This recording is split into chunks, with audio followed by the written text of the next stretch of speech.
그 파키스탄에 가서 신학교에서 강의하고 또 새 교회에서 저녁마다 집회를 합니다. 파키스탄은 처음 가거든요. 인구가 한 2억 명 된대요. 우리나라 한 4배 더 많죠. 근데 그 2억 명의 90%가 모슬렘, 이슬람 교인들이에요. 그런데 이제 힌두교가 좀 있고 기독교인들이 소수고, 다행히 이 기독교인들이 소수가 있다는 이 자체가 참 큰 축복인데, 하나님께서 지금 우리가 모슬렘, 이스라엘, 이제 오세아니아 모슬렘 유대인을 놓고 계속 기도하는데, 이제 지난주 말씀드렸듯이 오세아니아에 하나님이 많은 응답들을 주셨고 지금 많은 역사들이 일어나고 있습니다. 이제 하나님께서 본격적으로 모슬렘을 위해서 기도하는 그런 시간표를 주셨는데, 이번에 파키스탄에 가서 모슬렘 사람들은 안 만나지만 그래도 모슬렘의 길이 통하는 그런 파키스탄에 가기 때문에 하나님께서 그 현장을 더 보게 하시고 또 많은 기도 제목들을 주실 것이라고 믿습니다. 우리 성도님들이 계속 기도해 주시고, 또 앞으로 우리가 품고 기도해야 할 현장이기 때문에 더 관심을 좀 가질 수 있는 기회가 되시길 바랍니다. 사람은 자기가 가진 것을 물론 자기만 갖고 소유하고 활용하는 사람도 있지만은 나도 모르게 다른 사람에게 주어지게 되죠. 아무리 이 욕심쟁이라도 자기가 갖고 있는 돈을 자기가 다 쓸 수는 없잖아요. 뭐 물건도 사야 되고 어디도 가야 되고 차도 타야 되고 돈을 줄 수밖에 없잖아요. 자기가 가지고 있는 것을 남에게 주어요. 자기 없는 것은 남에게 줄 수가 없어요. 근데 남에게 주고 싶지 않은데 또 줘야 되는 그런 입장도 있잖아요. 제가 지난주에 코감기가 들었는데 목감기까지 왔어요. 근데 우리 집사람이 또 감기 기운이 있다고 그러네요. 제가 감기를 갖고 있으니까 옆에 있는 사람이 또 그게 이제 전달이 되는 거예요. 감기 정도야 좀 고생하다 낫죠. 그런데 부모가 갖고 있는 그게 은연중에 대물림 돼서 자녀들한테 전달이 되는. 그래서 병원에 가서 암이 의심돼서 진찰을 받으면 의사가 반드시 묻는 것이 부모 중에, 가족 중에 암을 가졌던 가족이 있느냐 묻는 거예요. 간암을 가진 사람이 그 자녀가 그 부모의 가진 간암을 대물림 받는 경우가 많거든요.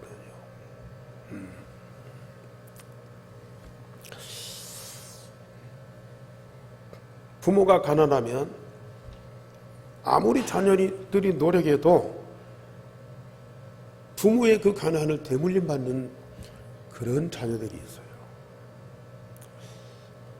우리가 뭘 가지고 있느냐에 따라서 이웃 사람에게도 전달이 되고 자녀들에게도 전달이 돼요. 또 우리가 말 한마디, 별말 아닌데도 다른 사람은 마음의 평안을 얻고 위로를 얻는 사람이 있는가 하면은 상처를 받는 사람들이거든. 지금은 그렇지 않지만 전에 이 복음 없는 교회 성도들 중에 그 어떤 성도가 가는 곳마다 있는 자리마다 갈등이 생기고 분쟁이 생겨요. 괜한 성도들을 자꾸 부추겨 갖고 갈등을 일으키는 그런 분들이 있어요. 그 사람만 들어갔다면은, 그 사람만 모였다면은 꼭 거기에는 갈등과 분쟁이 생겨. 그 갈등과 분쟁을 주는 사람이다니까. 왜? 그걸 자기가 가지고 있으니까. 자기는 안 준다고 그러는데 자기가 갖고 있는 것이 그게 나간다고 말이에요.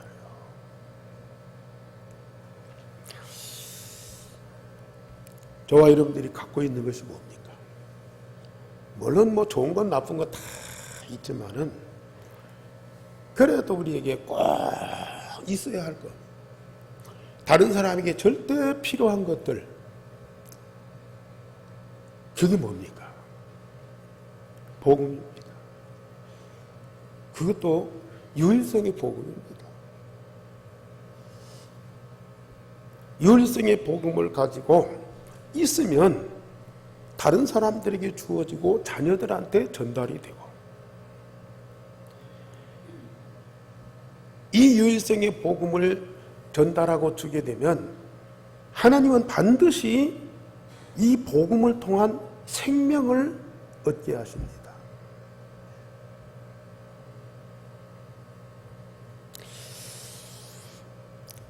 하나님은 저주와 멸망받을 애굽의 생명을 구원하시려고 또 자기 가족의 생명을 살리시고 요셉을 애굽에 파송하신 것이죠. 요셉을 복음이라고 하는 언약을 주어서 저주와 멸망받을 애굽이라고 하는 나라를 살렸어요.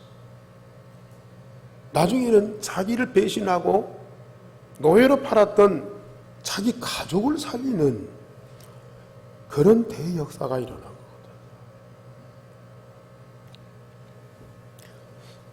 우리 여기 윤성숙 원사님이 이게 자녀들 같이 오셨는데, 우리 윤 원사님이 원래 신을 받았던 사람 아닙니까? 점상도 체리고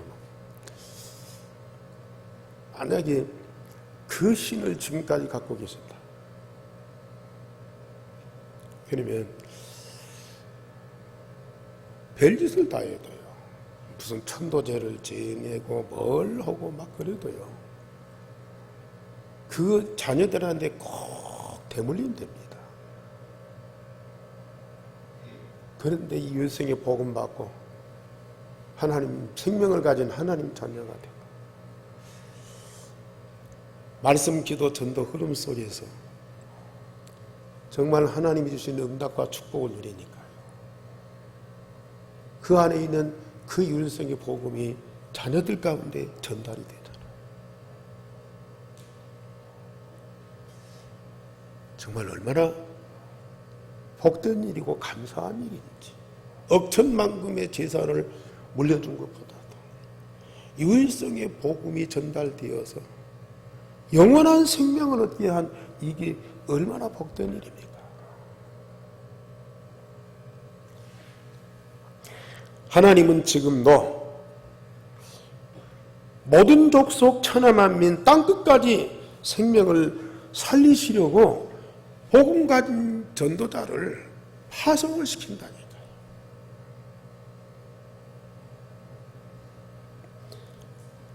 그래서 하나님이 요셉을 불러 애굽이라고 하는 하나님을 전혀 모르는 우상 국가여서 완전히 멸망받을 수밖에 없는 그 나라에 요셉을 언약을 들려서 파송을 시켜요. 형들은 요셉이라는 놈이 너무 미워가지고 노예로 팔아버려서 완전히 멸망시키려고 했지만은 하나님은 그를 애굽을 살리는 전도자로 파송을 했어요. 요셉은 노예로 팔려갈 때 벌써 그걸 알고 있었어요. 그래서 오늘 형들을 만나서 복수해야 하는 그 시간에 하나님이 자기를 전도자로 애굽에 파송했다, 그 고백을 하잖아요. 자, 우리 제목 다 같이 보십시다. 시작. 하나님이 생명을 구원하시려고 나를 먼저 보내셨나이다.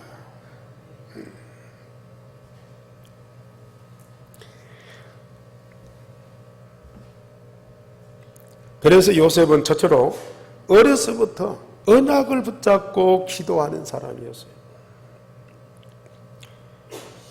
별다른 사람 아니에요.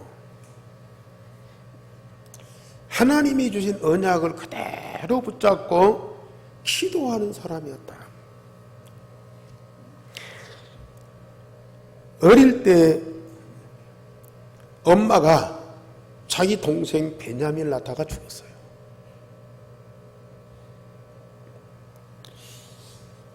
거기다가 위에 계모들이 3명이나, 그 계모들에게서 난 형들이 10명이나 돼. 이게 전부 다 공격하는 그런 사자들이라. 이게 그 속에서 양 한 마리 웅크리고 겨우 살아가는 거예요. 그러다가 형들에게 노예로 팔리고, 노예로 팔릴 뿐만 아니라 억울한 누명을 쓰고 감옥 생활을 했던 가장 불행한 사람이었습니다. 인간적으로 보면 요셉은 세상 어느 누구보다도 어려서부터 사랑받기는커녕 모든 사람, 가정에서, 밖에서, 외지에서 괴롭힘과 버림받는 고통, 인간이라고 할 수 없는 짐승의 상태의 노예, 죄수의 신분, 누구도 겪을 수 없는 힘든 과정의 인생을 사는 자였었어요. 어디다가 하소연도 할 수 없어요. 지금 같으면 뭐 좀 변호사도 살 수 있지만 옛날에는 그런 제도도 없어요. 그러나 어려서 아버지 야고보로부터 받은 창세기 3장 15절에 여자의 후손이라고 하는, 하나님이 메시아를 보내시겠다는 그 언약을 다 붙잡은 거예요. 그 언약의 후손이 와서 사단의 머리를 상하게 하시겠다는 그 메시아를 언약으로 굳게 붙잡은 거예요. 그 아버지 야곱이 다른 형제들도 사랑했기 때문에 그 언약을 다 주었을 거예요. 그런데 그 형들은 아버지의 그 언약, 아버지의 그 가르침 관심이 없어요. 창세기 3장의 나 중심, 개인 중심이요, 인간 중심이요, 창세기 6장의 물질 중심이요, 창세기 11장의 성공 중심이요, 이 사상이 각인 뿌리 체질되어 있기 때문에 아버지가 주는 그 언약, 그 중요한 메시아에 대한 하나님의 약속을 관심이 없어. 듣기는 들었을 거예요. 알고는 있을 거예요. 그런데 자기와는 전혀 상관이 없어. 메시아가 여자의 후손이 와서 뱀의 머리를 상한다고 나에게 무슨 도움이 되겠느냐? 내가 살아가는데 무슨 힘이 되겠느냐? 그것이 내가 당하는 문제에 무슨 답이 되겠느냐? 튕겨버린 거죠.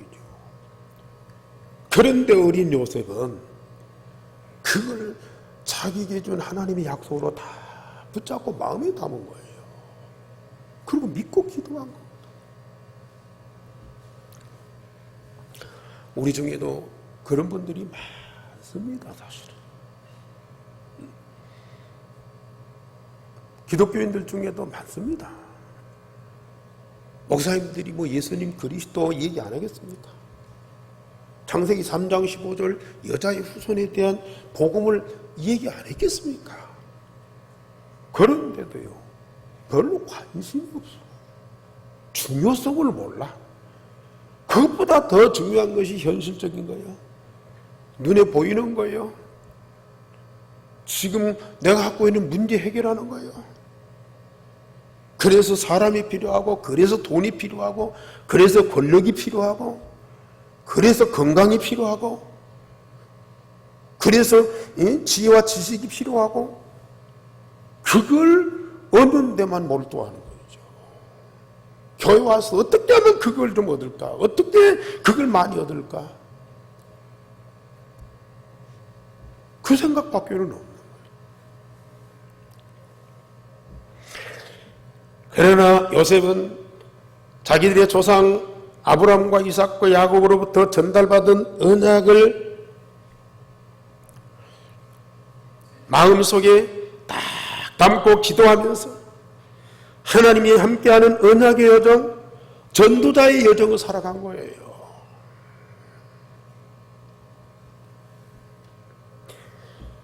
언약 붙잡고 기도하는 요셉에게 하나님은 항상 함께 하셨고 요셉에 대한 하나님의 계획을 알게 하셨어요. 그럴 수밖에 없습니다. 하나님이 누구세요? 당신이 하고자 하는 일을 말씀을 통해서 언약으로 주시고 그 언약 붙잡은 사람을 통해서 그 언약을 반드시 이루시는데 그 언약 붙잡은 자와 하나님이 함께 하실 수밖에 없는 거거든요. 언약 붙잡은 자를 통해서 하나님의 언약을 이루시는데 그 언약 붙잡은 자와 하나님이 함께 하시는 방법으로 그 언약을 이루신다고 말이에요.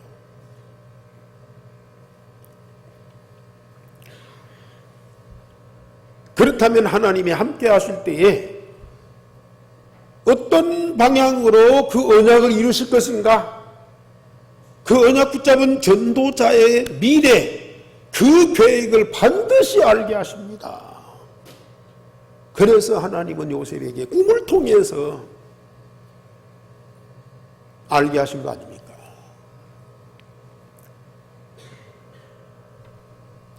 볏집단들이 있는데 요셉의 볏집단이 딱 가운데 서고요. 형들의 볏집단이 주변에 다 서더니 막 거기다 절을 하는 거예요.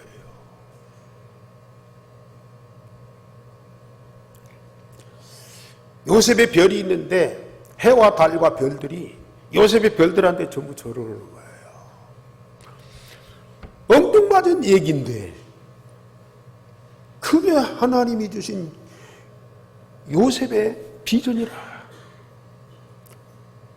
그 형들은 또 계모들은 그걸 듣고 막 기분 나빠하는 거예요. 이놈이 또 장난친다 말이야. 그게 사실이거든요. 하나님이 요셉을 통해서 하실 일을 알게 하셨어요. 많은 생명에게 이 복음을 통해서 저주와 멸망에서 살리시려는 하나님의 계획을 이루시는 데 하나님의 완전한 방법이라.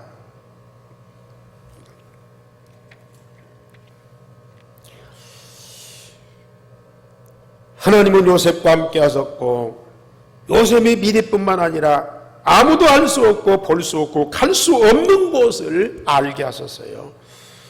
언약 붙잡은 자에게 사람과 세상의 것이 아닌 하나님과 하나님 나라 영적인 영원한 것과 깊은 것을 알게 하시고 그것을 반드시 누리게 하시는 거죠. 언약 붙잡은 자가 많은 어려움과 시련과 고통과 역경이 당할 수 있어요. 그러나 어떤 상황에도 만족하고 기뻐하고 감사하고 누구도 할 수 없는 것을 하게 하시더라고 말이거든요. 두 번째로 하나님은 오직 언약 붙잡은 요셉에게 생명 살리는 응답을 주셨어요. 보디발 장군의 집엔 노예로 팔려갔지만 요셉은 그 장군의 집을 살렸습니다.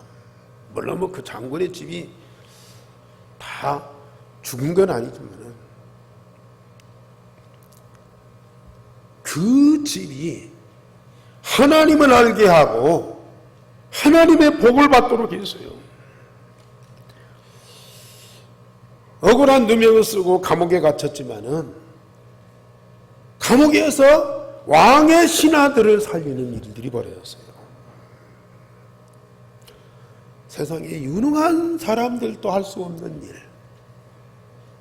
그 나라에 많은 지혜와 지식과 권세를 갖고 있는 사람들도 할 수 없는 일을 노예 신분으로 사람을 살리고 가정을 살리고 죄수의 신분으로 나라의 중요한 사람들을 살리는 일을 하게 하신다.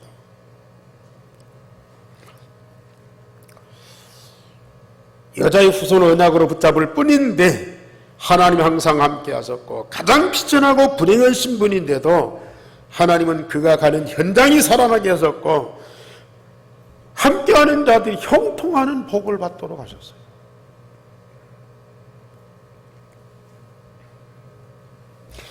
하나님의 신에 크게 감동된 요셉이 큰 재앙으로 멸망할 위기에 빠진 애굽과 바로왕에게 정확한 해답을 주어서 나라를 살리게 하셨습니다.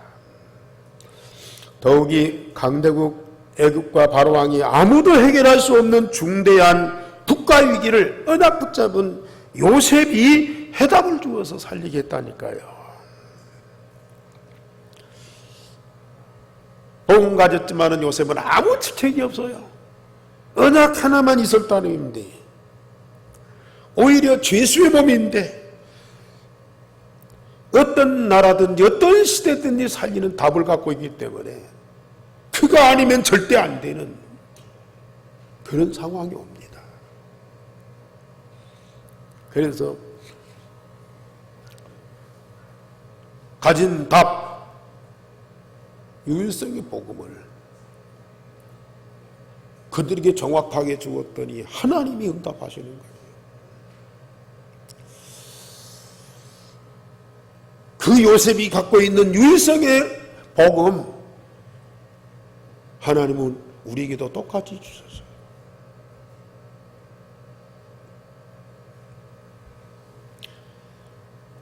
그 복음 때문에 내가 살았잖아요. 복음 때문에 우리 가정이 살았잖아요. 이 복음 가지고 우리는 전주를 살릴 거예요. 저 오세아냐 모슬렘 유대인을 반드시 살릴 겁니다. 하나님이 그 때문에 우리를 부르셨잖아요. 하나님이 애굽을 살리고 그 가족을 살리려고 요셉을 파송했잖아요.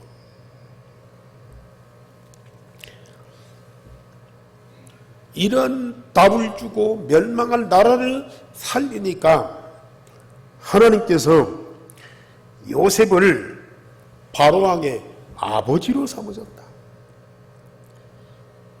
왕의 집에 주가 되게 하셨다. 애굽 온 땅에 치리자로 삼으셨다.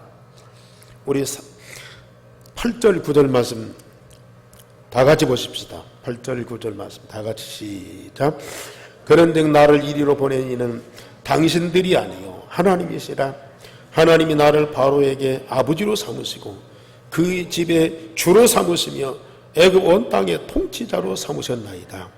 당신들은 속히 아버지께로 올라가서 아뢰기를 아버지 아들 요셉의 말에 하나님이 나를 애굽 전국의 주로 세우셨으니 지체 말고 내게로 내려오사. 역사적인 사실입니다. 요셉이 나중에 총리가 되지만은 총리가 되고 안 되고를 떠나서요, 멸망할 애굽을 살릴 답은 오직 요셉만 갖고 있어요.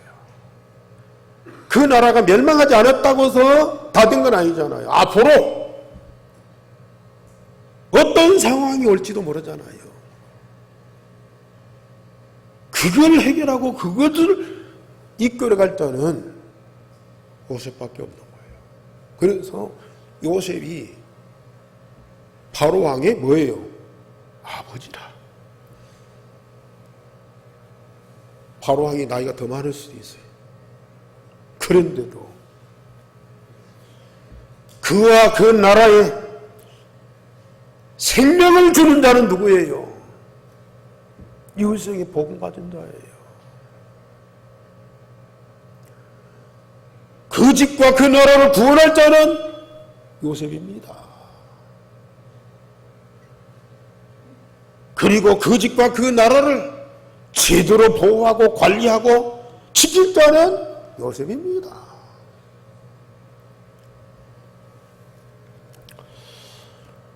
여기 계신 여러분들이 누군가를 빨리 찾으셔야 돼요. 그렇게 많이 말씀을 듣고 복음을 깨닫는데도요, 내가 누군가를 아직도 모르고 있는 분들이 많아요.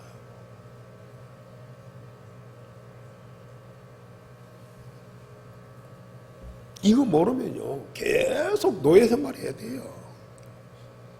포로 생활해야 돼요. 속국 생활해야 된다니까요.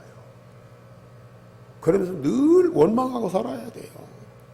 사람들 불평하며 살아야 된다니까요. 세상 탓하면서 이놈의 세상 못 살겠다.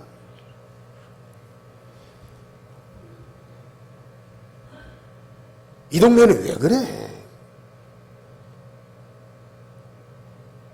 저 누구 꼴 보기 싫어서 나는 이 직장 못 다녀. 다 그러고 살아야 돼요.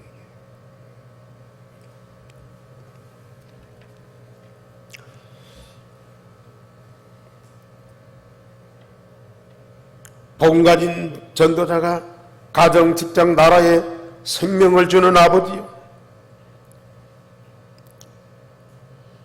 구원자요, 주인이요, 보호하고 관리하는 치리자가 되게 하신다.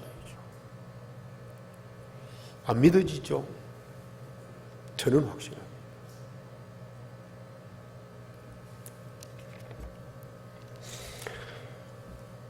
형들이 사울을 구하러 왔을 때 과거가 쫙 생각나지 않겠습니까?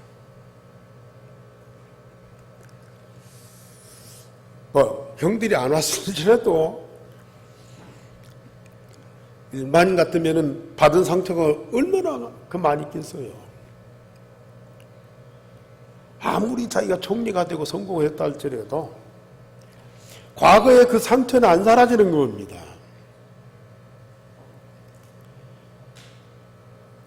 복수할 기회가 왔잖아요. 아니면 과거에 그런 일이 있었던 것에 대한 반성이라도 하고 사과를 받아야 할 거 아니겠습니까? 그런데 애초부터 형들이 나를 노예로 판 것이 아니고 하나님이 나를 애굽을 살리라고 전도자로 파송했다. 그러니까 형들하고는 아무 감정이 없어요. 무슨 상처가 있어요?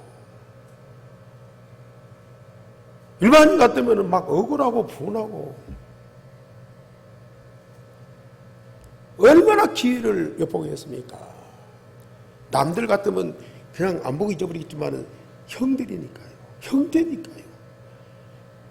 더 상처가 깊고 더 분노를 품고 살아야 돼요. 그런데 언약 붙잡은 자는 다르다니까요.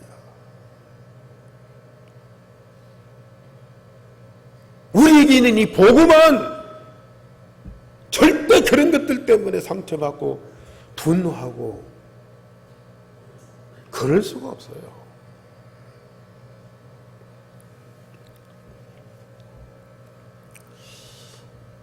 인간 중심, 물질 중심, 성공 중심으로 열심히 살았던, 그래서 모든 것을 다 이루고 가졌다 했던 그 형들의 모습을 보세요. 그 결과를 보세요. 자기가 그렇게 미워하고 무시하고 짓밟았던 그 요셉 앞에 지금 무릎 꿇고 절하고 있어요. 사정하고 있어요.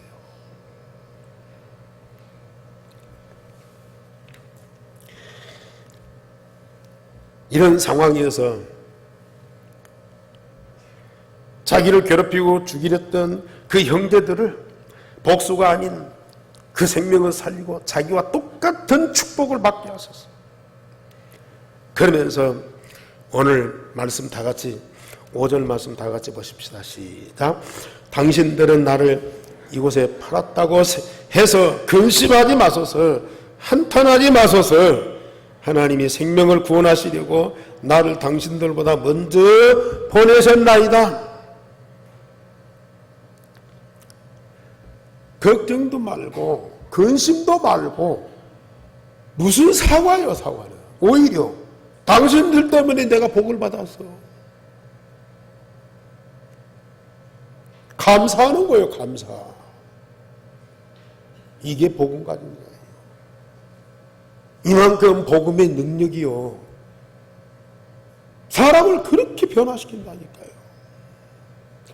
이건 사람입니까, 요셉이? 사람의 모습이 아니야, 이건. 하나님 그대로의 모습이라, 이게. 복음은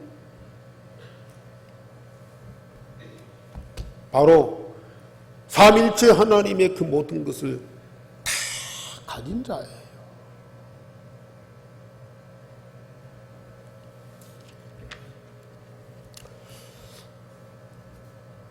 그래도 우리가 이 복음을 대충 좋은 것이야. 복음은 필요해. 복음 없으면 안 돼. 그런 정도로 알고 그런 정도로 말해버리고 끝날 일입니까?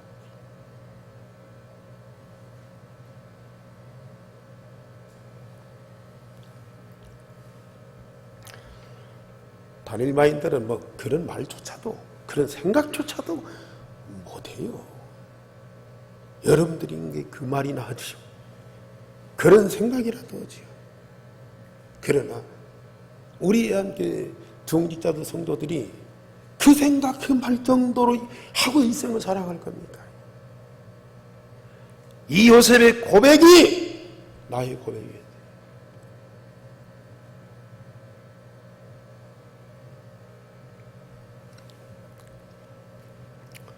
자, 나의 고백으로 이 고백을 다시 한번 읽으십시다. 다시 7절 말씀 다 같이 시작. 하나님이 큰 구원으로 당신들의 생명을 보존하고 당신들의 후손을 세상에 두시고 나를 당신들보다 먼저 보내셨나니. 여러분들의 고백이 됐습니까?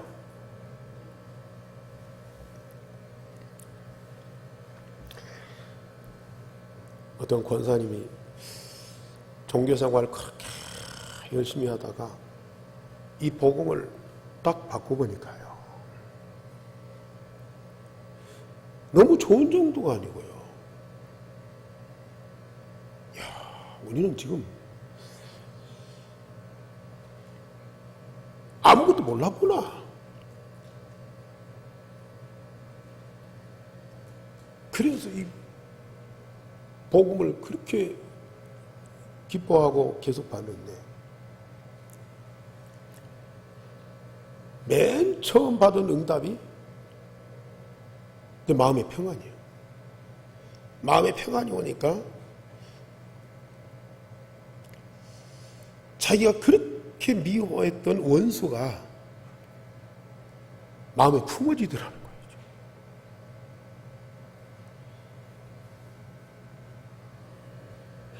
오랫동안 마음의 상처를 받고 그를 미워하고 이게 힘들어했는데요. 그 마음의 평안이 딱 오니까요. 그가 마음에 품어지더라고요. 이건 아무나 할 수 있는 일이 아니에요.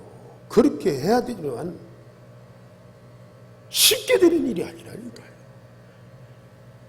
그 사람이 와서 100번 사죄하고 또 뭐 도와주고 뭐 베풀고 완전히 딴 사람이 됐다 할지라도요, 과거의 그 상처는 남아있어. 상처는 남아있다. 복음 통해서 생명을 근본적으로 바꾸고 마음 이 상태를 완전히 바꿔버리지 않으면 그 상처는 계속 남아있다니까요. 볼 때마다 생각할 때마다 그 상처가 드러나는 거예요. 이게. 우리 성도님들 복음의 능력 제대로 하시기 바랍니다. 정말 복음 가진 자. 그리고 이 복음 전에서 그 사람도 나와 똑같은 응답 받더라고요. 그래서 요셉이 쌀 몇 포대 주어서 불쌍하니까 돕는 것이 아니고 우리 아버지와 모든 형제들 전부 초청해서 애굽에서 제일 좋은 땅에 살도록 제발 설명 잘해서 오늘 여러 번 말씀합니다. 아버지가 안 믿을 거 아니겠어요. 와서 보고 실제로 체험한 이 형들도 막 어안이 벙벙해서요. 이게 사실인가 꿈인가 하지 않겠어요. 형들의 말을 듣고 짐승한테 물려가서 찢겨 죽은 줄만 아는 그 사랑하는 아들이 살아서 애굽의 총리가 됐다. 그 소식을 전달하면 듣겠냐고요. 믿겠냐고요. 이놈들이 또 거짓말한다. 나를 또 속인다. 그럴 거 아니겠어요. 그러니까 요셉이 그걸 아니까 내가 지금 애굽에 와서 총리가 돼서 이런 삶을 살고 있으니까 이걸 그대로 잘 전달해서 아버지를 감동시켜서 온 가족을 반드시 데리고 오냐.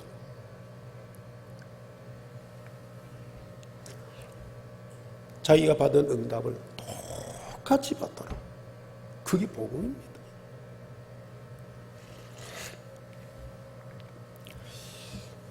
예수님이 다른 사람이 아닌 자기 민족 언약의 백성 유대인들에게 십자가에 못 박혀 죽었잖아요. 하나님은 물론 그 민족을 벌하기 위해서 나라를 무너뜨리고 성전을 무너뜨리고 2000년 동안 방황하게 만들었지만 실상은 로마서 11장에 보면 저 이방인들, 아니 여기 계신 여러분들을 살리기 위해서 이 복음을 유대인들에게서 이방인에게로 돌아가도록 그렇게 방향을 틀어버린 거거든요. 그러나 예수를 십자가에 못 박아 죽인 그 죄는 남아있다. 그런데 우리 예수님은 자기 민족, 저 유대인을 살리기 위해서요. 끝까지 기다리시는 거예요. 그래서 세상 종말에는 이방인들의 수가 다 차기까지, 구원받을 자가 다 차기까지 기다리시다가 마지막에 저 유대인들, 지금까지도 2000년 전에 이 땅에 오신 예수 그리스도, 천하 만민을 위해서 복음 대신 그 그리스도 거부합니다. 부정합니다. 그러면서 오실 메시아를 지금도 기다리고 있잖아요. 지금도 무너진 성전을 회복시키기 위해서 통곡의 벽에서 통곡하면서 기도하고 있잖아요. 그런데도 우리 예수님은 그들을 절대로 부정하지 않고 자기 민족, 언약의 백성을 인정하고 하나님의 때가 되면 반드시 그 민족을 살리십니다. 그리고 세상 종말이 옵니다. 새 하늘과 새 땅이 이루어집니다. 지금 우리는 그 하나님의 스케줄, 그 하나님의 계획을 알고 기도하고 있잖아요. 여러분들이 지금 기도하고 있는 그게요, 보통 기도인 줄 아십니까?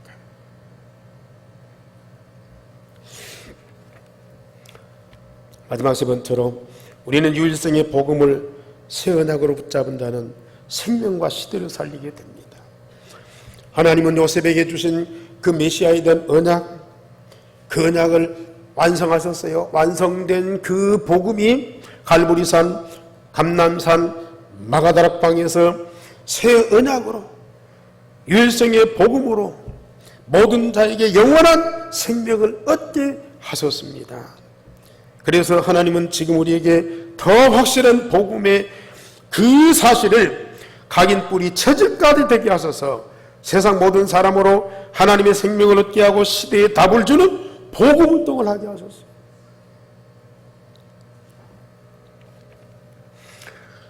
우리 성도들, 우리 중직자들, 우리 렘넌트들은 여러분들의 가정이 어떤 가정입니까? 하나님은 여러분들 가정 살리라고 나를 그 가정에 전도자로 파송하셨어요. 맞습니까? 나를 내 가정에 전도자로 파송해서 내 가정에 하나님의 생명을 얻게 하시려고요.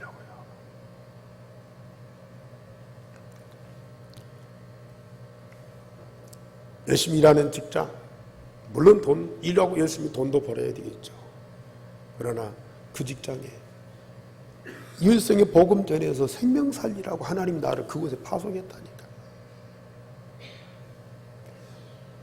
요셉은 노예로 갔어요. 노예 생활 충실히 하면서 보디발 장군 집에다가 뭐예요? 복음을 심었어요. 그 가정을 살렸어요. 제수로 끌려가서 감옥 생활을 충실히 했어요. 도망가려고 안 하고요. 그러면서 그 감옥에 있는 왕의 신하들한테 이 복음을 전했어요. 그랬더니 그 신하들이 살아난 거예요. 직장생활 열심히 하세요. 최선을 다하세요. 누구보다도 앞장서서 헌신하세요. 사랑하는 마음으로 전장 기도하면서요, 그 직장을 위해서 헌신하세요. 그게 목적이 아니고 그 직장에다가 복음을 전하는 거예요. 그 직장에 하나님 생명을 얻도록 그 일을 위해서 하나님이 여러분들을 전도자로 파송했습니다. 복 믿으세요. 여러분들에게 있는 복음이 그 현장에 증거되면 반드시 하나님은 영원한 생명을 얻게 하신다니까요.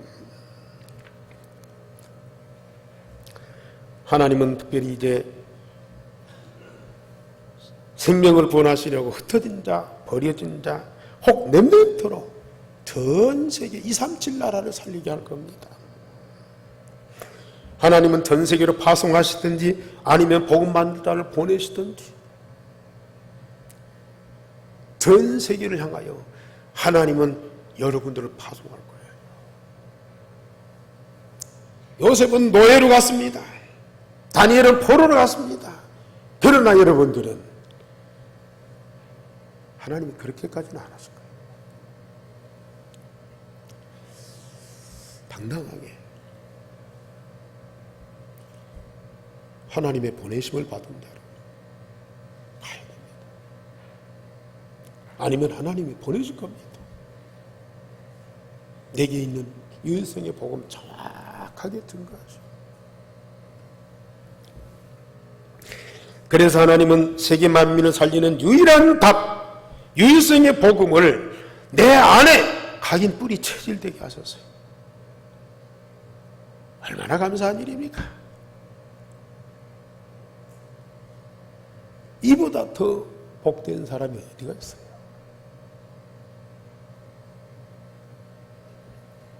이제 복음으로 생명을 살리는 자는 영적으로 요셉처럼 모든 사람의 아버지요, 주가 되고 통치자가 되게. 여러분들 가정에 물론 부모가 따로 있죠. 잘못이에요. 그러나 진짜 아버지는 누구예요? 그 가족들에게 영원한 하나님의 생명을 주는 자가 아버지예요. 누가 직장의 주인이요? 물론 사장님도 계시고요, 부장님도 계세요. 잘 모시고 섬기세요. 그런데 진짜 그 직장의 주인은 복음 가지고 생명을 살리는 자가 주인이라는 거예요. 누가 나라의 통치자입니까? 대통령, 국회의원, 장관들 다. 물론 그분들 우리는 존경하고 도와줘야 됩니다. 그러나 이 나라를 책임지고 살려야 하는 자는 유일성의 복음 각인 뿌리 체질된 전도자다. 이 대한민국에 우리 장로님 기도하셨듯이 대한민국에 이 땅에 살게 하신 하나님의 이유가 뭐예요? 이 나라 살리라고요. 복음을 살리라고요. 이 나라의 진정한 통치자는 누구예요? 복음 가진 전도자입니다. 기도하겠습니다. 하나님, 오늘 우리에게 너무 중요한 말씀을 주셔서 이 말씀을 굳게 붙잡고 반드시 응답을 누리는 진정한 하나님의 사람들이 되게 하여 주옵소서. 이 시대의 요셉 꼭 필요합니다. 요셉이 받은 응답 반드시 내게도 주시고 요셉을 통해서 이루신 하나님의 계획 반드시 이루어지게 하여 주옵소서. 우리와 우리 후대들 다 함께 237 나라 저 유대인을 살리는 주역들이 되게 하옵소서. 주 예수 그리스도의 이름으로 기도하옵나이다. 아멘.